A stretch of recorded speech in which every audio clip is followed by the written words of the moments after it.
오늘은 누가복음 23장 말씀을 통해 나를 기억하소서라는 제목으로 주의 말씀을 함께 나누겠습니다. 제가 문제를 하나 내겠습니다. 한번 맞춰보시기 바랍니다. 이순상 입사님, 어제 생신이더라고요. 이제 반백살이 되셨다고. 잠깐 일어나시죠. 제가 맞히시면은 선물을 드리겠습니다. 일어나시죠. 예스, 노 둘 중에 하나. 오늘 설교를 본문을 읽다 보면 예수님 곁에 구원받은 강도의 이야기가 나옵니다. 그렇죠? 두 사람 중에 한 사람은 구원받았습니다. 그러면 오늘 예수님 양쪽에 구원받은 강도 중에 오른쪽에 있는 사람이 구원받았을까요? 왼쪽에 있는 사람이 구원받았을까요? 왼쪽에 있는 사람, 오른쪽에 있는 사람 맞추시면 제가 탕자, 지난주 우리 진지영 목사님 설교하셨던 탕자에 좋은 내용이 있습니다. 옆에 분 물어보셔도 모릅니다. 왼쪽에 있는 사람이 구원받았을까요? 오른쪽에 있는 사람이 구원받았을까요? 주사님의 의견을 어느 쪽일까요? 구원받은 쪽이 왼쪽이요, 오른쪽이요? 1번 오른쪽, 2번 왼쪽, 3번 모른다. 셋 중에 정답이 있습니다. 앉으시기 바랍니다.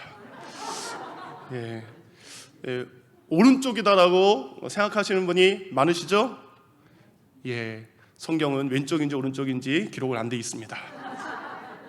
모른다고 했으면, 모르는 걸 모른다고 했으면 이 선물을 드렸을 텐데, 모르는 걸 괜히 하시는 것 때문에 그럼에도 불구하고 제가 책 선물을 드리도록 하겠습니다.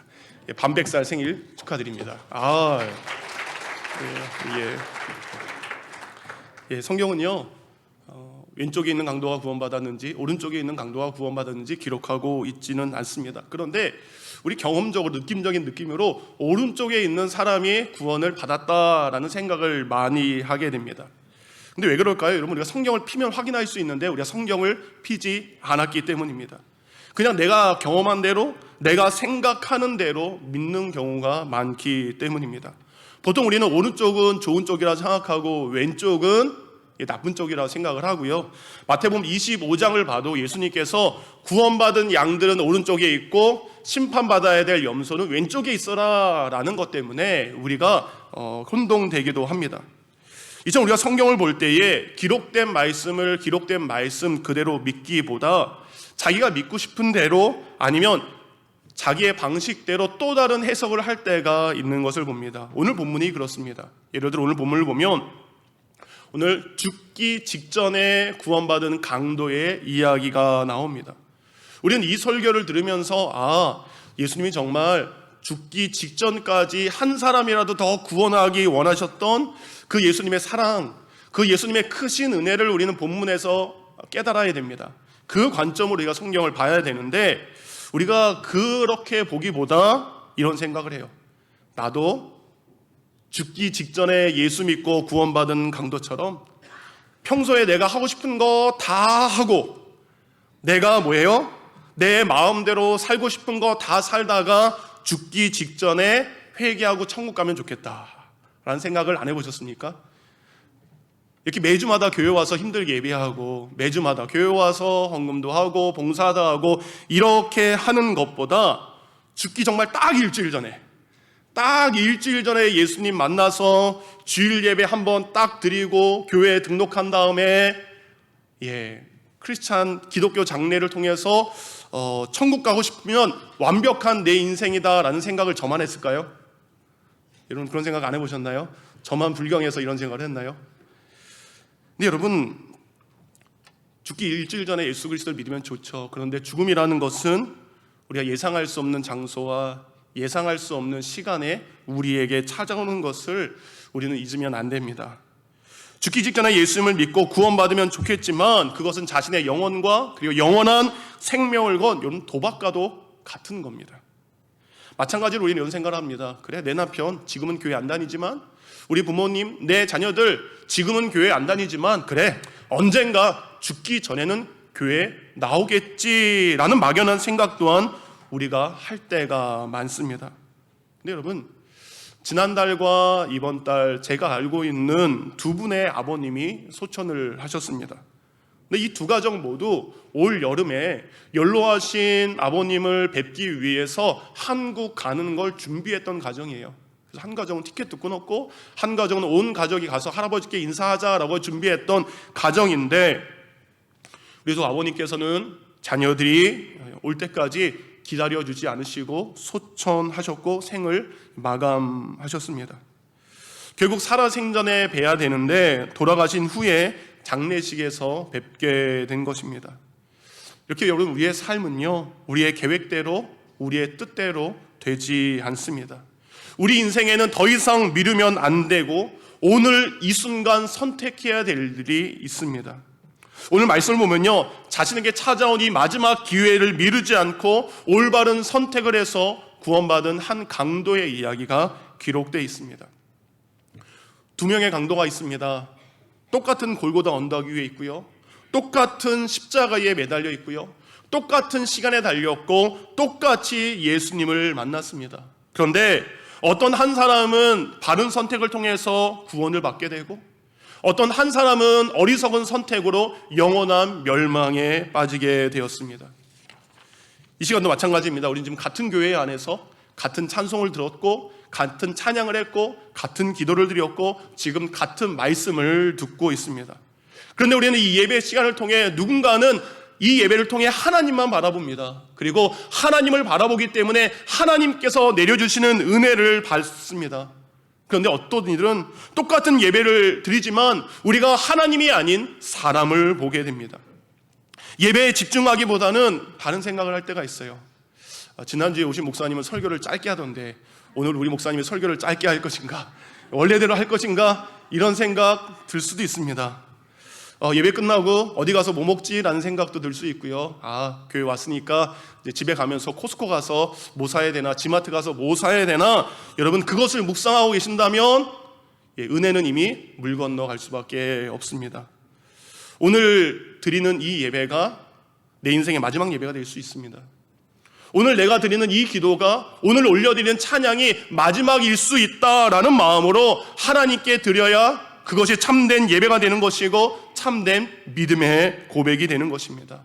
여러분, 구원받은 강도는 운이 좋았고 구원받지 못한 강도는 운이 나쁜 게 아니었습니다. 예수님은 두 사람 모두에게 동일한 기회를 주었습니다.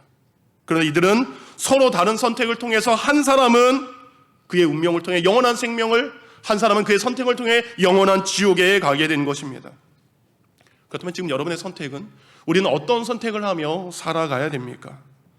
오늘 본문을 통해 이제 우리가 올바른 선택을 하길 원합니다. 그 올바른 선택을 통해서 강도가 주님께 은혜 받아 구원받았던 것처럼 여러분이 바른 은혜를 선택하는 귀한 주의 백성이 되기를 주님의 이름으로 축원드립니다. 저는 여러분이 두 가지를 선택하길 원합니다. 이 두 가지를 기억하길 원합니다. 첫 번째, 여러분은 용서의 십자가를 선택하시기 바랍니다. 용서의 십자가를 선택하며 사시기 바랍니다. 마태복음과 마가복음을 보면 지금 예수님 곁에 같이 함께 십자가에 달린 사람들을 강도들이라고 기록되어 있고요, 요한복음은 두 사람이라고 기록을 하고 있습니다. 그런데 오늘 누가는 직업이 의사였어요. 그는 늘 정확하게 기록을 하는데 그는 행악자라고 기록을 했습니다. 이 행악자의 뜻은 범죄자, 곧 어떤 범죄를 저지른 사람인 것을 정확하게 기록했습니다. 근데 어떤 죄를 저질렀는지는 모르지만 이 사람들이 십자가에 달릴 만큼 큰 죄를 지은 것은 분명합니다. 그렇다면 이들이 어떤 큰 죄를 지었기에 예수님 옆에서 십자가 처형을 당하고 있는 것일까? 지금 예수님과 두 행악자가 달린 십자가의 처형은 원래는 페르시아에서 시작이 됐습니다. 페르시아에서 시작돼서 로마 황제 중에 후대에 콘스탄틴 대제가 있어요. 그 사람이 기독교로 개종하면서 그때서야 멈췄습니다. 1000년 가까이 집행되었던 무서운 처형의 방법입니다. 그래서 이 십자가의 처형은요, 여러분, 너무 잔인하고 끔찍해서 로마 시민권을 가진 사람에게는 이 십자가 처형을 거의 안 했다라고 하고요, 그리고 일반 사람들에게도 십자가 처형은 하지 않았습니다. 이 십자가의 처형은 크게 두 사람들에게 했다라고 합니다. 바로 국가의 반역을 꾀하는 반역자들, 그리고 노예들에게 시행했던 것이 십자가 처형입니다. 당시 로마의 수도가 로마였죠. 이 로마에는 로마 시민보다 로마에 잡혀온 노예가 더 많았다라고 합니다. 그러니까 이 많은 노예들이 반란을 일으키면 안 되기 때문에 잔인한 십자가의 처형을 노예들에게 행하는 거예요. 공포를 주는 겁니다. 너희 노예들이 반란을 일으키면 이렇게 잔인하게 죽을 거야. 두 번째, 당시 로마는 많은 도시, 많은 나라를 통치했습니다. 그래서 그 나라 사람들에게 보여주는 거예요. 너희가 우리 로마에 대항하게 된다면 너희들 또한 이렇게 잔인한 십자가의 처형에서 죽게 될 것이다. 이것이 바로 십자가 처형의 방법이었습니다. 그렇다면 지금 예수님 곁에서 십자가에 달린 이 두 행악자는 예루살렘에 살던 사람들로 다른 누군가의 물건을 훔치면서 사람을 죽인 강도가 아니라는 겁니다. 이들은 로마에 항거하는, 로마의 반역을 꾀하는 사람인 것을 알 수 있습니다. 또 다른 이유를 알 수 있는 것은 예수님과 함께 이들이 달렸죠. 예수님이 어떤 제목으로 죽으셨습니까? 로마에 저항하는 정치적인 이유로 종교 지도자들이 몰아가서 정치범으로 죽인 겁니다. 그러니까 예수님과 두 제자는 다 뭐예요? 로마 정부에 반역한 정치범, 반역범으로 십자가에 매달린 것입니다. 그리고 오늘 본문을 보면 그들 가운데 이들이 단순한 반역자가 아니라 하나님을 향한 열심을 가진 바로 로마 정부에 항거하는 사람인 것을 알 수 있습니다. 40절에 보면 그들이 이런 얘기를 합니다. 하나님을 두려워하지 아니하냐. 이들은 유대인입니다. 우리가 유대인으로서 하나님을 믿는 사람으로서 저 이방인 로마에 굴복하는 것은 하나님의 뜻이 아니다. 저들에게 저항해야 된다라는 신념을 가진 셀롯 당원인 것을 알 수 있습니다. 셀롯 당원이라는 것은 다른 말로 하면 열심 당원입니다. 쉽게 말해서요, 이스라엘의 독립을 위해서 로마 정부에 투쟁하는 독립운동가들이에요. 일제시대에 독립운동가가 있었던 것처럼 바로 이들도 바로 로마의 독립에 투쟁하는 독립운동을 하다가 잡혀서 누군가를 죽여서 십자가 처형을 당하게 되는 것입니다. 그러니까 이들은 나라를 위해 목숨까지 바친 이 사람들 입장에서는 지금 로마에 저항하지 않은 이 예수 그리스도가 좋게 보일 수 없다라는 겁니다. 성경을 쭉 보면 이 두 행악자가 처음에 둘 다 예수님을 비난하고 조롱한 것을 알 수 있습니다. 오늘 보면 39절도 이렇게 기록되어 있습니다. 십자가에 달린 죄수 중 하나가 예수를 모독하며 말했습니다. 내가 그리스도가 아니냐? 그러면 너와 우리를 구원해 보아라. 몇몇 사람들은 예수가 메시아 그리스도라 구원자라고 이야기합니다. 그런데 이 두 명의 행악자의 입장에서는 그들이 기다려왔던 메시아의 모습과 예수의 모습이 너무나 다릅니다. 그들이 기다려온 메시아 그리스도는 강력한 힘을 가지신 분입니다. 저 로마의 군인을 멸살시키고 멸망시키고, 그리고 옛날에 다윗 시대 때 그리고 솔로몬 시대 때 이스라엘이 잘 살았던 것처럼 우리를 잘 사는 나라, 우리를 가장 강한 나라로 만들 존재가 바로 그 그리스도, 메시아가 되어야 됩니다. 그런데 지금 누군가에 의해서 메시아로 불리는 그 예수 어떻습니까? 자신들과 똑같이 온몸이 벗겨져 있습니다. 자신들이 피 흘리는 것처럼 똑같은 피를 흘리며 힘없이 죽어가는 그를 바라보면서 어떻게 그들이 구원자냐, 메시아냐라고 이야기할 수 있겠습니까? 그런데 여러분, 그들이 오전 9시쯤에 십자가에 못 박힌 다음에 점점 시간이 지납니다. 그 시간이 지나면서 두 사람 중에 한 사람의 행악자가 예수님께서 십자가의 고통 가운데 하신 한 말씀이 그의 생각에서 떠나지 않습니다. 그 고통 가운데 예수님이 하신 말씀은 바로 누가복음 23장 34절 말씀이었습니다. 우리 다 함께 읽겠습니다. 시작. 이에 예수께서 이르시되 아버지 저들을 사하여 주옵소서 자기들이 하는 것을 알지 못함이니이다. 세번역 성경은 이렇게 이야기합니다. 아버지 저 사람들을 용서하여 주십시오. 저 사람들은 자기네가 무슨 일을 하는지 알지 못합니다. 지금 예수님 앞에 있는 로마 군인들, 그리고 모든 종교 지도자들, 그리고 모든 수많은 백성들이 바로 예수님을 조롱하고 있고요, 예수님을 비방하고 있고요, 예수님을 저주하고 있습니다. 근데 예수님은 자신을 저주하고 비방하는 그들을 향해서 침묵하십니다. 아무 말씀도 그들에게 하지 않으십니다. 오히려 침묵하신 예수님은 그들을 바라보는 것이 아니라, 자기를 저주하는 그들을 바라보는 것이 아니라 하늘의 하나님을 바라보며 기도합니다. 어떤 기도입니까? 아버지, 저들을 용서하여 주시옵소서. 저들이 자신들이 무슨 일을 하는지 알지 못합니다. 그렇게 기도했던 그 기도하신 예수님의 모습이, 그렇게 기도하신 예수님의 기도 소리를 가장 가까이에서 들은 행악자는 예수님의 그 기도와 그 기도의 모습이 떠나지 않습니다. 자기를 십자가에 못 박은 사람들을 용서해 달라고 기도하는 이 사람은 진정 누구인가라는 생각이 들 수밖에 없습니다. 조금 더 시간이 지난 후에 한 명의 행악자는 이런 생각을 하게 됩니다. 41절입니다. 우리가 저지른 일 때문에 그의 마땅한 벌을 받고 있으니 당연하지만 이분은 아무것도 잘못한 일이 없구나. 이 사람도요, 예루살렘에 있었기 때문에 예수님의 소문을 들었을 것입니다. 가만히 생각해 보니까 예수라는 사람이 행했던 일들을 한번 곰곰이 생각해 보니까 옳지 않은 일이 없습니다. 그가 행한 일은 다 옳은 일이었습니다. 어떤 일을 하셨습니까? 배고픈 사람들을 위해서 오병이어의 기적으로 그들의 허기진 배를 채워주셨습니다. 질병으로 고통당하는 사람들, 앞을 못 보고 걷지 못하는 그들을 고쳐주셨습니다. 그리고 귀신 들린 사람들을 귀신 쫓아내주시고 그들에게 참된 평화를 주셨습니다. 그리고 그가 한 것은 하나님 나라에 대한 말씀이었습니다. 정말 예수님 그분이 한 것은 잘못한 것이 하나도 없습니다. 근데 자신들은 어떻습니까? 자신은 로마에 대항하기 위해서 사람을 죽였습니다. 우리 이스라엘의 독립, 우리 유대인의 독립을 위해서 눈에는 눈, 이에는 일, 칼에는 칼로 갚았던 것이 자신들의 모습입니다. 그들은 용서가 아니라 복수를 선택하며 지금까지 살아왔던 사람들입니다. 그런데 그 십자가 위에서 용서의 기도를 드린 그 예수 그리스도의 모습을 가장 가까이서 바라보고 가장 가까이에서 그 음성을 들은 한 명의 행악자는 뭐예요? 바로 용서를 선택한 예수님이 옳았다라는 것을 그들은 깨닫게 됩니다. 아버지, 저들을 용서하여 주시옵소서. 그 용서의 기도를 드린 그분께 한 명의 행악자는 이렇게 고백합니다.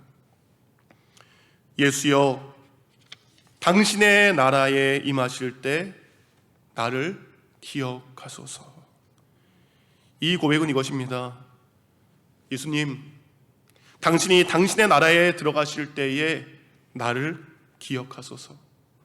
복수의 나라가 아니라 용서가 있는 당신의 나라에 당신이 들어갈 때 나를 기억하시고 내가 당신을 향한 저주와 비방 그 모든 것을 용서하시고 나도 당신이 그 가는 용서의 나라로 저를 데리고 가옵소서라는 기도의 고백입니다. 사랑하는 성도님들, 우리 또한 예수님이 선택하셨던, 그리고 한 강도가 선택했던 용서의 십자가를 선택하기를 원합니다. 복수가 아닌 용서의 삶을 선택하신 그 예수 그리스도의 모습이 저와 여러분의 모습이 되기를 원합니다. 십자가에서 자신을 죽이는 사람들 향해서 죄를 용서해 달라고 기도했던 그 예수님의 기도를 우리는 스데반 집사님에게서 우리는 볼 수 있습니다. 자신을 향해 날아오는 증오의 돌, 자신을 죽이는 살인자들의 돌을 바라보며 그는 예수님의 기도와 똑같이 했습니다. 아버지, 저들을 용서하여 주시옵소서. 저들이 하는 것을 알지 못합니다. 복수의 십자가가 아니라 용서의 십자가야말로 행악자를 구원으로 인도하는 은혜가 되었습니다.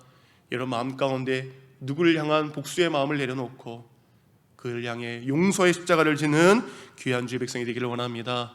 두 번째, 여러분 가운데 구원의 십자가를 선택하기를 원합니다. 예수님 곁에 이제 구원에 가까이 이른 이 행악자, 맞아요. 예수님이 들려주신 말씀과 그분이 보여주신 모습을 통해서 이분은 정말로 대단한 분이구나, 용서의 삶을 사시는 분이구나 라는 것을 알게 됩니다. 그런데 그에게 또 다른 고민이 있습니다. 깊은 고민에 빠지게 됩니다. 지금 그는 어디에 있습니까? 처참한 십자가 위에 매달려 있습니다. 지금 이 순간 처참한 십자가 고통 위에 죽어가는 나를 이 예수가 구원할 구원자이신가 그는 고백하게 됩니다. 그는 용서할 수 있는 훌륭한 인격을 가진 사람이지만 정녕 나를 구원할 수 있는 구원자가 될 수 있는가 그는 깊이 고민하게 됩니다. 종교 지도자들은 예수가 구원자가 아니라고 이야기합니다. 수많은 이스라엘 백성들은 예수는 구원자가 될 수 없다라고 이야기합니다. 근데 십자가는 사람의 본성이 드러나는 곳입니다. 사람의 자아 깊숙한 있는 그 모든 것이 나올 수밖에 없는 십자가입니다. 그러면 저주와 심판과 멸망이 나와야 되는데 그 점점 고통이 거해져가는 그 순간에도 예수의 말씀은 변하지 않고 예수의 모습은 변하지 않고 여전히 용서의 삶을 살아가는 그분이야말로 자신을 구원할 구원자이심을 그는 고백합니다. 그래서 그는 얘기하는 거예요. 예수여, 당신의 나라에 임하실 때에 나를 기억하소서. 당신의 나라에 임하실 때 나를 기억하소서, 이것은 두 가지의 고백을 담고 있는 것입니다. 먼저는 예수님의 나라가 있다라는 것을 믿는 고백입니다. 당신의 나라가 임하거든 곧 예수님의 나라가 있다라는 것을 그는 믿었습니다. 두 번째, 임하게 되는 예수님의 그 나라로 인도하실 분이 바로 예수님이신 것을 고백하는 믿음의 고백이 됩니다. 그러니까 그는 보게 됩니다. 십자가 위에 나도 죽고 십자가 위에서 예수도 죽지만 예수 그분의 나라에서 그가 다시 살아날 것을 그는 믿는 것입니다. 내가 십자가의 죽음으로 모든 것이 끝나는 것이 아니라 하나님의 나라, 예수의 나라가 다시 시작되는구나. 그렇다면 예수는 다시 살아나겠구나. 다시 살아난 예수여, 그럼 나를 기억하소서. 곧 행악자의 이 고백은요, 예수가 나의 구원자이심과 예수님의 나라로 나를 인도하실 분이 예수님이라는 것을 고백하는 믿음이기에 그는 구원받아 마땅한 믿음을 가지고 있습니다. 그렇게 예수님을 구원자로 고백한 이 행악자의 고백에 예수님은 지체하지 않고 이렇게 응답하십니다. 43절 함께 읽는데 우리 모두를 향한 예수님의 말씀이 되기를 원합니다. 함께 읽습니다. 시작. 예수께서 이르시되 내가 진실로 내게 이르노니 오늘 내가 나와 함께 낙원에 있으리라 하시니라. 아멘. 예수님께서 진심으로 우리에게 이야기합니다. 네가 나와 함께 낙원에 있으리라. 예수님이 자신의 구원자이심을 고백한 이 행악자는 이제 어떤 사람이 됩니까? 바로 구원을 선택했기에 구원받은 자가 되었습니다. 구원받은 자는 곧 하나님의 나라의 백성이 되었음을 의미합니다. 행악자는 지금 십자가 위에서 서서히 죽어가고 있습니다. 그러나 그가 죽어가고 있는 것 같지만 그는 구원받은 자로서 또 다른 생명을 얻는 자가 된 것입니다. 마태복음 16장 26절에 이 고백이 있습니다. 우리 이 고백도 함께 있습니다. 시작. 사람이 온 세상을 얻고도 자기 생명을 잃으면 무슨 유익이 있겠느냐? 사람이 자기 생명을 무엇과 바꿀 수 있겠느냐? 아멘. 모든 것을 잃는 그 순간에도 우리가 생명을 얻었다면, 하나님의 나라의 백성이 되면 우리는 이 세상의 모든 것을 잃어도 괜찮습니다. 그런데 온 세상에 있는 모든 것을 다 얻어도 우리에게 참된 생명이 없으면 그것은 아무 소용이 없다라는 겁니다. 생명이 없는 자에게 이 땅에서 가지고 있는 그 모든 것은 아무 소용이 없는 것입니다. 십자가 위에서 고난과 절망 가운데 죽어가는 한 사람은 구원의 예수 그리스도, 구원의 십자가를 선택함으로 영원한 생명을 얻었습니다. 구원은 생명을 얻는 것이고 그 생명은 오직 예수 그리스도만을 통해서 얻을 수 있는 것입니다. 여러분, 누구든지 예수께로 가면, 누구든지 예수의 이름을 부르면, 누구든지 예수의 이름을 의지하면 그는 어떻게 됩니까? 구원을 받습니다. 예수님만이 구원의 길이요, 예수님만이 구원의 통로요, 예수님만이 구원의 이름이기 때문입니다. 성경 그것을 약속하고 있습니다. 사도행전 2장 21절 함께 읽도록 하겠습니다. 시작. 누구든지 주의 이름을 부르는 자는 구원을 받으리라 하였느니라. 행악자라 할지라도, 연약한 자라 할지라도, 죽어가는 자라 할지라도 누구든지 주의 이름을 부르는 자는 그는 구원을 얻게 됩니다. 사도행전 4장 12절 말씀입니다. 우리 함께 또한 읽습니다. 시작. 예수 외에 다른 어느 누구에게도 구원을 받을 수 없습니다. 하나님께서는 하늘 아래 우리가 구원을 받을 만한 다른 이름을 우리에게 주신 일이 없기 때문입니다. 하나님께서 우리에게 구원의 이름으로 주신 이름은 딱 하나입니다. 예수. 자기 백성을 저희 죄에서 구원할 자 예수의 이름만이 우리를 구원할 수 있습니다. 그러게 나도 우리의 가족도 구원할 분은 예수 그리스도밖에 없습니다. 사도행전 16장 31절 말씀 함께 읽겠습니다. 시작. 주 예수를 믿으라. 그리하면 너와 내 집이 구원을 얻으리라. 내가 구원받는 것도 우리 집이 구원을 받는 것도 오직 예수 그리스도밖에 없음을 믿으시기 바랍니다. 사랑하는 성도님들, 십자가에 달린 예수 그리스도만이 우리를 구원할 수 있습니다. 내가 겪는 절망 속에서, 내 아픔 속에서, 날마다 찾아오는 염려와 언젠가 마주하게 될 죽음의 두려움 앞에서 나를 구원할 분은 예수 그리스도밖에 없습니다. 그 예수님만이 우리를 구원하시고 그 예수님만이 영원한 생명이 있는 낙원으로 우리를 인도하십니다. 오늘 예수님은 행악자에게 약속하셨어요. 어떤 약속입니까? 나와 함께 낙원에 이르리라. 여러분, 이 낙원이 어떤 곳일까? 오늘 예수님께서 약속하신 이 낙원이란 단어가 요한계시록 2장 7절에 똑같은 단어가 나옵니다. 바로 낙원은 이런 곳입니다. 제가 읽겠습니다. 귀 있는 자는 성령이 교회들에게 하시는 말씀을 들을지어다. 이기는 그에게는, 곧 믿음으로 살아가는 그에게는, 구원받은 그에게는 내가 하나님의 낙원에 있는 생명나무의 열매를 주어 먹게 하리라. 아멘. 낙원은 어떤 곳입니까? 생명나무가 있는 곳입니다. 낙원은 생명나무의 열매가 있는 곳입니다. 근데 여러분, 이 생명나무가 처음이 어디 있었죠? 에덴 동산에 있었습니다. 근데 에덴 동산에서 아담과 하와가 범죄를 함으로 그들이 쫓겨나서 생명나무가 있는 그곳에 갈 수 없었습니다. 그러나 오늘 예수 그리스도를 나의 구원자로 고백한 사람들, 그들은 생명나무가 있는 그 에덴 동산, 회복된 에덴 동산, 하나님이 있는 에덴 동산으로 구원받을 수 있는 곳입니다. 말씀을 마칩니다. 누가복음의 주제 구절은요 19장 10절입니다. 바로 예수님은 이것을 위해 오셨습니다. 누가복음 19장 10절, 인자가 온 것은, 예수님이 온 것은 잃어버린 자를 찾아 구원하려 함이니라. 아멘. 예수님께서는 십자가 위에서 고통 중에 가장 고통스럽고 끔찍한 순간에도 잃어버린 한 영혼을 구원하는 일을 십자가 위에서도 멈추지 않으셨습니다. 왜냐하면 그 행악자는 100마리의 양 중에 잃어버린 한 마리가 바로 그였기 때문입니다. 잃어버린 나의 소중한 동전이 그였기 때문입니다. 집 나간 수많은 탕자 중에 잃어버린 아들 중에 한 사람이 바로 그 행악자였기 때문입니다.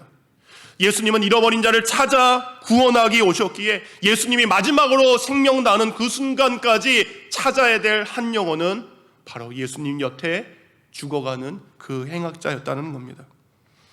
오늘 예수님 이렇게 죽어가는 순간에도 잃어버린 한 영혼을 찾아 주님께로 인도하셨고, 그 잃어버린 한 영혼을 찾은 다음에 마지막 이렇게 고백하셨습니다.